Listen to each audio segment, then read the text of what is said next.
এটা কিন্তু জীবনের শেষ ঠিকানা কবরস্থান, আমাদের পাটগ্রাম রসুলগঞ্জ।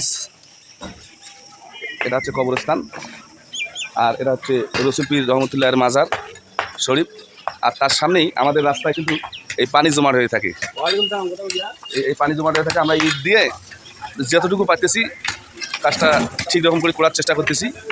তবে পৌরসভার কাছে আকুল আবেদন, এখানে একটা সুন্দর করে ড্রেন দেওয়া হোক, যাতে পানিটা সুন্দরভাবে নিষ্কাশন হয়ে এখান থেকে বের হয়ে যায়। কারণ এই যে ওখানে মসজিদ, ফজরে যখন মানুষ নামাজ পড়তে আসে এখানে কিন্তু পানি জমে থাকে, ওইদিকেও পানি জমে থাকে, কষ্ট হয় মানুষের।